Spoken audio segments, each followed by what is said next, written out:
அடங்காத அசுரந்தா ஒருத்தனை பார்த்தா மனுஷந்தா தோளோடு தோள் நின்னா தருவானே உசுரதா. அவனை கண்டினியூஸா வாட்ச் பண்ணிட்டு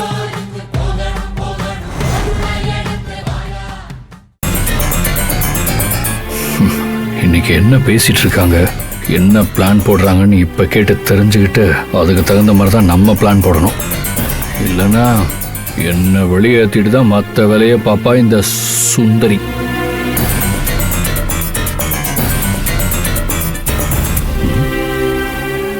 என்ன யாரும் இல்லையா? மேலும் விவரங்களுடன் எமது செய்தியாளர் கார்த்திகேயன் இணைகிறார். திரு கார்த்திகேயன், அவ்வளோ பிரச்சனை நடந்ததுக்கு இவ சும்மா இருக்க மாட்டாளே, என்ன செய்யறா? எங்க போன அவ? சரி, குளிச்சுட்டு வந்து கேட்போம்.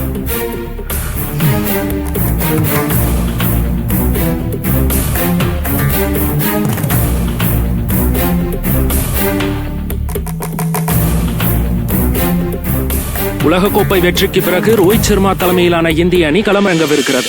தற்போது வந்துள்ள அண்மை செய்தி, பொற்கொடியின் மருமகன் ராஜப்பா உடல் தேறிய நிலையில் மருத்துவமனையில் இருந்து தப்பி ஓட்டம். அவரை காவல்துறையினர் தீவிரமாக தேடி வருகின்றனர்.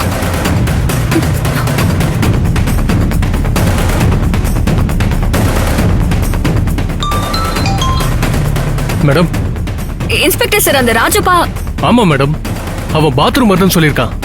அவனை கூட்டிட்டு போகும்போது போலீஸ் அடிச்சு போட்டுட்டு தப்பிச்சிட்டான் மேடம். தேடிட்டு இருக்கோம், கூடிய சீக்கிரமே கண்டுபிடிச்சிருவோம் மேடம். சீக்கிரம் கண்டுபிடிங்க சார். அந்த சின்ன பொண்ணை பத்திரமா பாத்துக்கங்க. Okay madam. அதா மாமா, சின்ன பொண்ணு ராஜப்பாவை கத்தியால குத்துனால அவ ஹாஸ்பிட்டல்ல இருந்து தப்பிச்சிட்டானா? அதா நானும் அதை பார்த்துட்டு தான் வரேன். அவன் போய் சேர வேண்டிய ஆளுதான். கிம்பிட்டு கத்தி குத்து பட்டும் ஓடி இருக்கானா அவன் எங்கேயாவது போய் செத்து தான் போவான். இனிமே ஊர் நிம்மதியா இருக்கும். அதா நீ என்ன நினைக்கிறியோ அது சரியா நடக்குதா? இதுல எல்லாம் நான் நினைச்சது சரியா நடக்குது மாமா. ஆனா என் வாழ்க்கையில மட்டும் நான் நினைச்சது எதுவுமே நடக்க மாட்டேங்குது மாமா. அதா அது விஷயமா தான் நான் உங்ககிட்ட கொஞ்சம் பேசணும். இவன் நேரத்துக்கு சாப்பிட மாட்டேங்கிறான், பாலையும் குடிக்க மாட்டேங்கிறான்.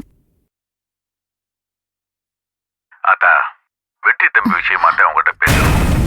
என்ன சத்தம்? நீ கொஞ்சம் நிம்மதியா இருக்கணும். அதா அதான் எங்களுக்கு எல்லாம் முக்கியம். அதா என்கிட்ட அதா எல்லாத்தையும் சொல்லிட்டாங்க. இப்படி நடந்தா நான் எப்படி மாமா நிம்மதியா இருக்கிறது? சுந்தரி ரூமுக்குள்ள பேசிக்கிறது எப்படி கார்த்திக் ரூமுக்குள்ள கேக்குது? அதுவும் இதுல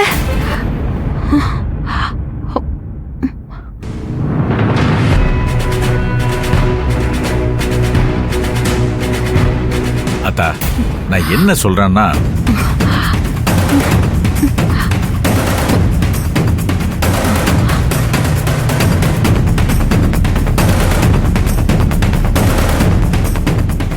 சின்ன பிள்ளைதா, அவளுக்கு என்ன தெரியும் சொல்லு.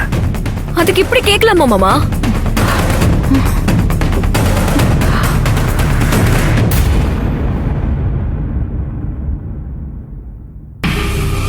அப்போ இம்புட்டு நாளா இவங்க பேசுறதெல்லாம் ஒட்டு கேட்டுதான் இவன் எல்லாத்தையும் பண்றானா?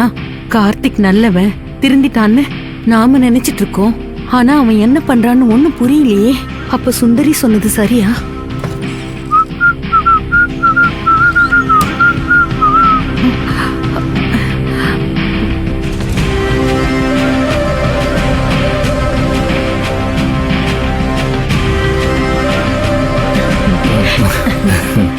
மா, என்னம்மா, எதுக்கு இங்க வந்து நிக்கிற? இல்லடா, பால் எடுத்துட்டு வந்தேன். இதுல ஏதோ சத்தம் வந்துச்சு, அதான் நின்ன. ஆமா, இது என்ன?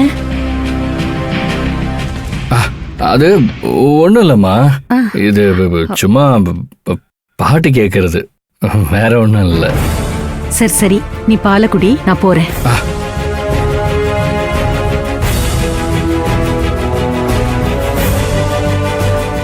என்ன பண்றான்னு ஒண்ணும் தெரியலையே. ஆனா இதுல ஏதோ நிச்சயம் வில்லங்க இருக்கு. நான் பார்த்தது தெரிஞ்ச உடனே ஏன் பதறான்? ஐயோ, அம்மா காதல் எடுத்து வச்சிருப்பாங்களோ? சேச்சே, இருக்காது. அப்படியே எடுத்து வச்சிருந்தாலும் நியூஸ் தானே ஓடிட்டு இருந்துச்சு. ஒன்றும் பிரச்சனை இல்லை, பார்த்துக்கலாம்.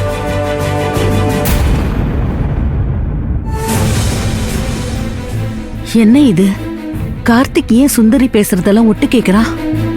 அப்ப இம்புட்டு நாளும் அவ பேசின எல்லாத்தையுமே கேட்டிருப்பானோ?